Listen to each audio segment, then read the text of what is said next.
Bonjour tout le monde, on commence ce petit vlog ensemble le matin. Voilà, du coup je me suis dit que j'allais reprendre un peu ce format parce que finalement c'est pas très pratique de basculer sur TikTok, Instagram, etc. Je trouve ça plus chouette d'être sur YouTube. Et donc voilà, vous allez pouvoir suivre cette nouvelle journée ensemble et surtout je me disais que finalement c'est peut-être plus pratique aussi de tourner comme ça. Par contre, il va falloir vraiment que je m'habitue à tourner à l'horizontale parce que sinon ça va foirer. Voilà, et puis voilà, ce matin, on commence le matin par un câlin.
Alors, lequel est-ce que tu veux?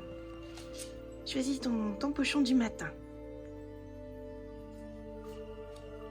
C'est celui-là que tu veux? Celui-là? On prend celui-là? D'accord, ok.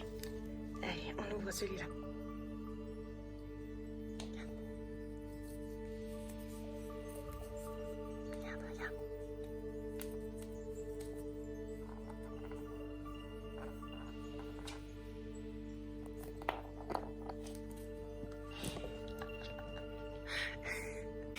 Et voilà, le petit déj est fini ainsi que les préparations du matin. Donc j'ai réussi à trouver un système pour à peu près filmer tout ce que je voulais dire. Et puis je vais en profiter pour me présenter pour ceux qui découvriraient cette chaîne comme ça. Donc moi c'est Aori, je suis tatoueuse, illustratrice, créatrice et autrice et plein d'autres compétences. Et souvent on me demande comment fonctionnent mes journées et j'aime bien l'idée de faire un vlog, je trouve que ça documente pas mal. Et puis pareil, j'aime bien regarder en fait ce que font les artistes, je trouve que c'est toujours très inspirant et aussi reposant de voir les autres travailler. Donc voilà, là on va attaquer, il est 9 h du matin, le soleil se lève, on a de la chance. Aujourd'hui j'ai du soleil mais pour toute la semaine ça sera pas le cas. Et donc je vais attaquer le boulot et je vais vous montrer un peu comment je planifie mes semaines, ce genre de choses là. Pour finir, j'aimerais aussi en fait faire ces vlogs sur le mois de décembre parce que c'est pas un mois où j'ai trop d'activités cette année. L'année dernière oui, au retour Covid, donc c'était le bazar. Mais là cette année c'est plutôt calme et je me suis dit que si je voulais me lancer un peu dans cette aventure de vlog, il faut que je puisse le faire au moment où c'est pas trop le bazar. Pour que ça devienne une bonne habitude à mettre en place. Donc voilà, vous allez suivre un peu, bon il y a des trucs un peu rébarbatifs sur ce mois-ci parce que notamment je suis en train de faire ma compta de fin d'année, donc il y a beaucoup de choses administratives à régler. Mais voilà, ça fait aussi partie du travail et je pense que c'est important de montrer tout cet envers du décor. Allez, c'est parti, je vous emmène avec moi. Alors pour commencer, je vais reprendre un peu toutes mes tâches spécifiques à la semaine. Donc bien sûr ça je le prépare avant.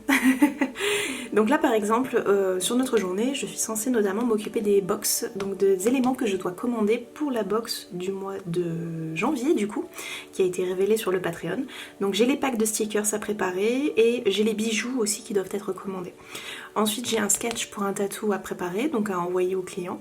Et bien sûr reprendre ma compta d'avril 2021 parce que bon, si vous me suivez déjà depuis un moment, vous avez vu que j'ai eu un gros souci avec un comptable et du coup je suis obligée de recommencer à zéro 2021 et 2022. Donc même si je l'avais fait, je préfère reprendre là sur le mois de décembre et bien vérifier. Et ensuite ça concerne un peu mes posts sur les réseaux sociaux. Donc aujourd'hui j'ai prévu notamment de faire un réel sur le pendant en bois et donc je vais l'accrocher dans mon sapin. Et ainsi de suite. Toute ma semaine en fait elle va être rythmée par mes différentes tâches que je vais répartir sur chaque jour. Sachant qu'après bien sûr c'est interchangeable suivant ce que je décide de faire ou de pas faire ou suivant le planning. Voilà, j'ai plutôt tendance à découper beaucoup mes tâches. Je trouve que c'est beaucoup plus intéressant de pouvoir rayer au fur et à mesure les tâches.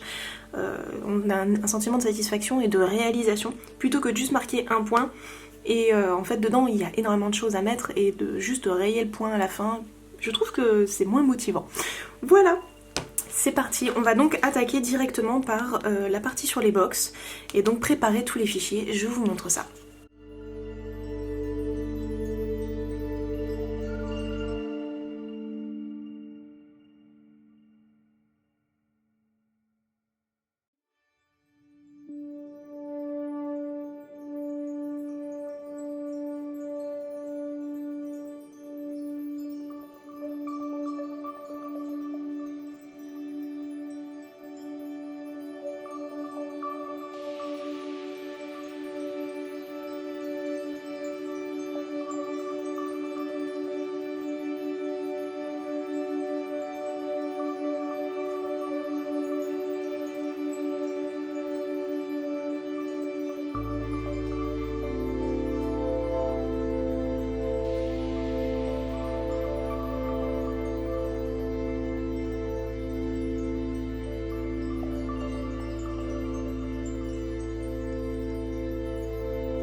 Je vais faire une petite balade parce que samedi je n'ai pas pu profiter du temps vu que je tatouais. Ce qui fait que là j'en profite, il fait enfin super beau. Regardez-moi ce soleil, enfin en fait vous verrez rien parce que c'est à contre-jour. Et donc je vais en profiter pour faire quelques petites courses, profiter du soleil parce qu'a priori ça va pas durer. Donc voilà, je me suis couverte et c'est parti.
voilà, et puis ben il est 16h30. J'arrête là pour aujourd'hui parce que mine de rien, le mois de novembre a été vraiment épuisant.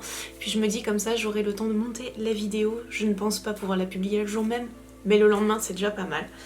Et je me suis dit que j'allais vous montrer aussi les livres que j'ai trouvés directement tout à l'heure. Donc j'ai commencé par L'année de grâce. Je sais pas si vous connaissez, mais voilà, c'est un livre qui a été conseillé directement par le libraire. Je trouve ça très sympa à chaque fois d'avoir les petits avis des libraires. À chaque fois que j'achète des livres, j'aime bien me jeter un peu dans l'inconnu avec déjà des avis, c'est assez chouette. C'est quand même une écriture assez féministe, ce genre de choses, sur... Enfin bref, je vous laisse aller vérifier un peu. Il y a un côté magie un peu, et féminisme et tout ça, j'aime beaucoup. Ensuite, j'ai craqué sur ces superbes éditions que je vous recommande vraiment à fond si vous aimez bien avoir des belles éditions de classiques. Et donc j'ai commencé par Le Livre de la Jungle. Voilà. Donc les éditions c'est Flammarion et c'est les éditions spéciales Minalima que vous retrouvez aussi pour les nouvelles gammes d'Harry Potter. Voilà pour cela. Et pour terminer, Le Château des Animaux. J'ai lu le premier tome, j'ai le deuxième que j'ai acheté il n'y a pas très longtemps. Il se trouve que le tome 3 sort là, donc je vais certainement les lire ce soir, du moins relire le premier et enchaîner. C'est graphiquement c'est vraiment un beau bijou, très beau dessin, vraiment des très belles planches. Je sais pas si vous allez bien voir. Voilà, et c'est une retransposition en fait d'un univers assez complexe hein, au niveau des animaux, et je trouve ça vraiment bien amené. Enfin, je veux pas spoiler, j'aime pas trop spoiler les bouquins, mais voilà, vous avez la possibilité de les feuilleter après au pire et de vous faire vous-même vos propres idées, mais vraiment un petit bijou. Voilà.